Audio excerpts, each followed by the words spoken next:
Bonjour et bienvenue dans ce 5e épisode de cette série concernant l'initiation à Semantic Kernel aux agents et assistants IA en C#. Aujourd'hui, épisode 5, donc fonction C#, créer un plugin natif. Dans cet épisode, je vous propose de voir comment intégrer vos propres fonctions dans Semantic Kernel comme des plugins natifs. Mais surtout, on apprendra à les exposer au kernel, c'est-à-dire les exploiter depuis des prompts et non plus en direct. On s'approche ici d'un cas d'utilisation métier typique utilisant l'intelligence artificielle de Semantic Kernel et du LLM utilisé. Jusqu'ici, nous avons surtout dialogué avec l'IA via des prompts, ou par des fonctions natives ou non, invoquées directement. Mais dans la vraie vie, on a souvent besoin d'une logique métier précise et robuste. Une fonction C#, cela reste irremplaçable. Elle peut s'appuyer sur votre code existant, vos services internes, sans répéter ce qui existe déjà. Et ce qui est peut-être plus important, et qu'on néglige de préciser, une méthode C# peut avoir des effets sur le monde extérieur, logiciel ou physique. Elle peut piloter une machine, une alarme, un affichage, envoyer un email, etc. C'est là que vous dotez l'IA d'un moyen d'agir, d'être un agent, et pas seulement de répondre à une question dans un dialogue à l'écran, ce que fait un simple assistant. Semantic Kernel permet justement d'intégrer les méthodes C# comme des plugins natifs pour qu'elles soient directement accessibles au prompt, et c'est là l'avancée majeure. Via Semantic Kernel, votre code C# peut être appelé par un prompt, même si cela n'est pas précisé par vous, juste en se basant sur le sens du prompt et celui de la description en langage naturel de la fonction C#. C'est d'une puissance incroyable. Voici le projet tel qu'il est fait. Nous avons un plugin avec une classe appelée Outils-Text. Cette classe Outils-Text, qui est présente, offre 3 fonctions qui sont déclarées en public. Une qui compte les mots, une qui trompe qu'un texte, et une autre qui permet d'inverser une chaîne de caractères. Chaque méthode est annotée avec l'attribut kernel function. C'est ce qui va permettre au kernel de savoir qu'il s'agit d'une fonction qui lui est destinée. Et elle devient donc visible par le kernel quand on enregistrera la fonction. C'est une notation que nous avons déjà vue dans un épisode précédent. On peut lui donner un nom plus lisible, par exemple pour compter mots, on avait un nom de méthode qui était compté, et on a donné un nom un peu plus complet, qui est compter mots. On le voit dans la kernel function, dans l'attribut qui est ici. On voit qu'ici, on a précisé quelque chose d'un peu plus fiable, qui permettra à l'intelligence artificielle de mieux comprendre le sens de ce que fait cette fonction, car compter, c'est quelque chose de trop générique.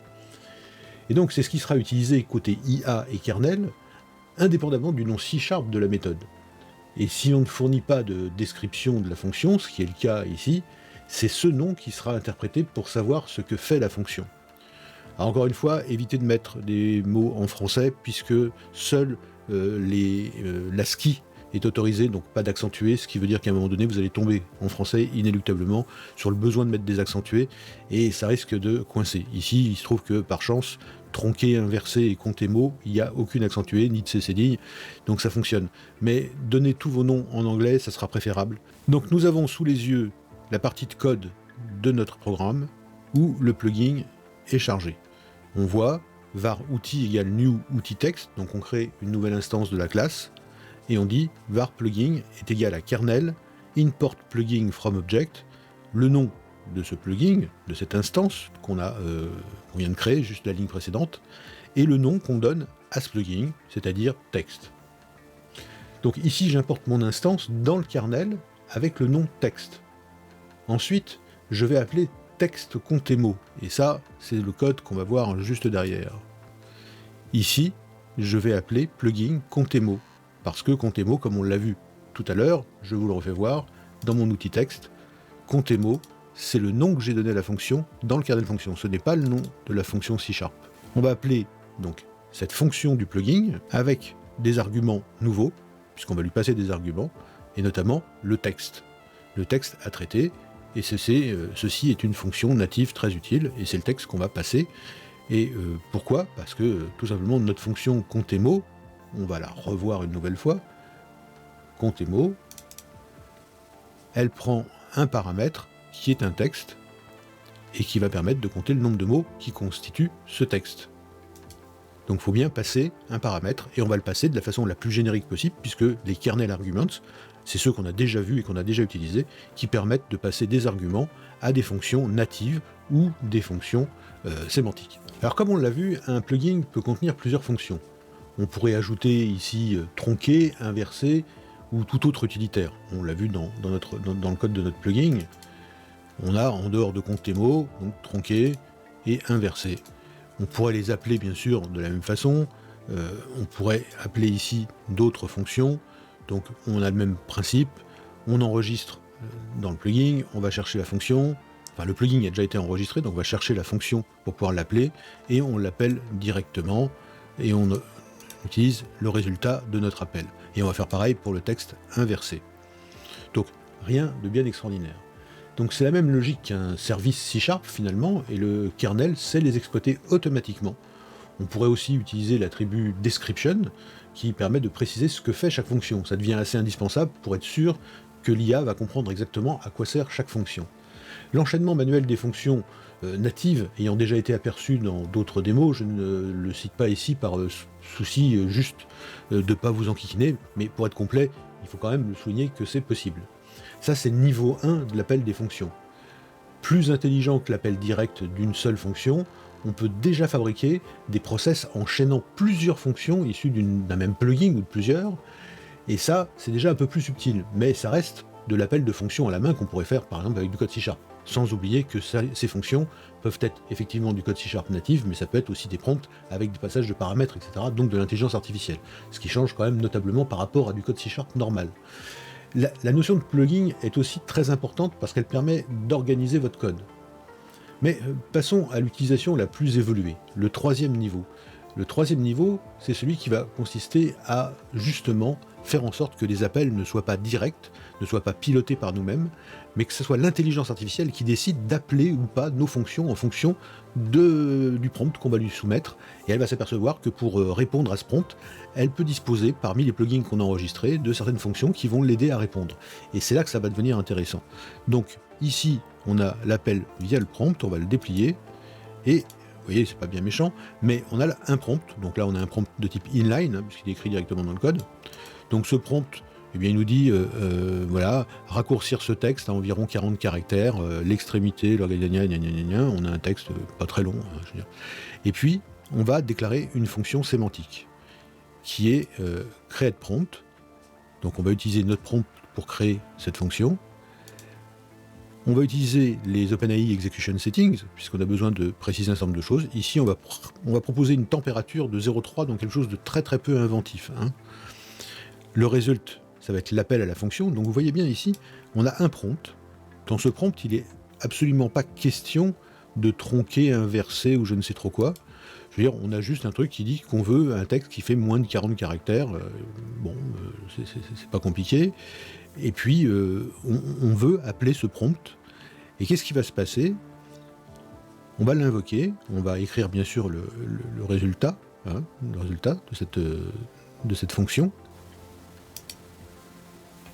Alors parmi les autres fonctions qu'on avait dans notre plugin, donc on se rappelle qu'on avait le compter mots, mais qu'on avait le tronquer, l'inverser, on peut voir fonctionner ces fonctions qu'on appelle ici en direct avec des méthodes comme on a déjà vu. Donc on exécute.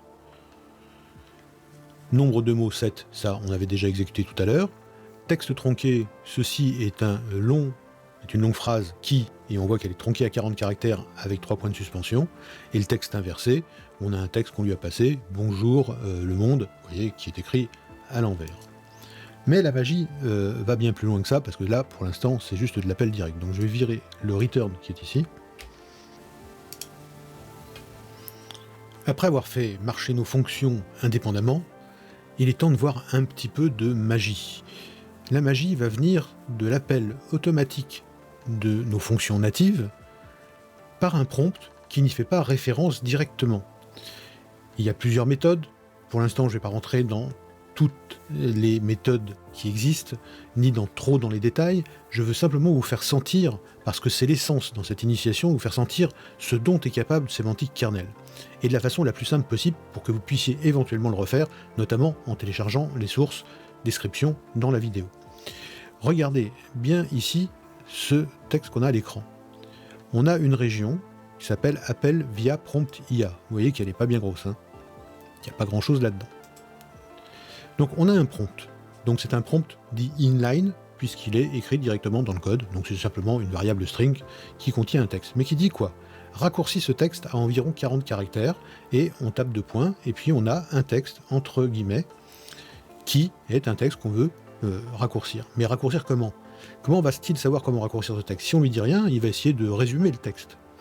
Mais n'oubliez pas que nous avons dans nos fonctions, dans notre plugin, nous avons une fonction qui s'appelle tronquer.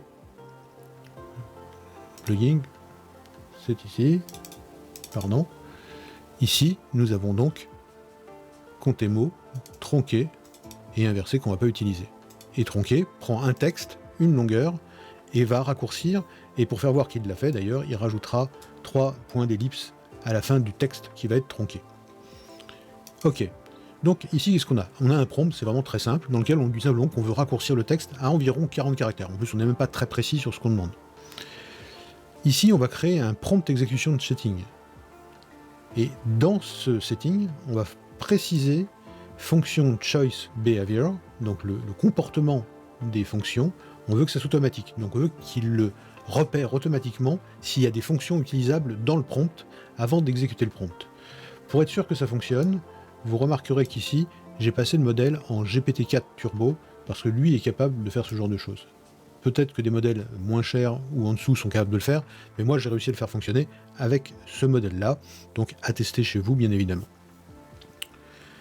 On va ici avoir simplement result prompt, kernel, invoked prompt async, donc on invoque un prompt, en lui passant le prompt c'est juste un morceau de texte, hein, et puis new de settings, donc ces settings qu'on a créés ici. Donc, ici on a des kernel arguments, puisqu'on passe toujours des kernel arguments, donc les fameuses variables, et parmi ces kernel arguments, tout simplement, on va avoir un settings. Donc on peut avoir des objets complexes, pas forcément que du texte ou des nombres qui sont passés dans les arguments, on peut passer des fonctions entières. Ici, on va passer les settings. Et c'est grâce au passage de settings que Semantic Kernel va voir que dans les arguments qu'on lui passe, il y a des settings, il va lire ces settings, interpréter qu'on veut un choix de fonction automatique, donc s'il y en a, il faut qu'il les utilise, et puis on va écrire le résultat de notre appel, tout simplement, hein. On va invoquer le prompt, on va avoir un résultat, et si je run le programme, on tombe bien sûr sur nos appels directs, hein. C'était une évidence, j'ai enlevé les returns qui bloquaient pour qu'on puisse continuer, on a maintenant le prompt IA en fonction C#, et on voit qu'est-ce qu'il nous retourne, il nous retourne ce texte-là.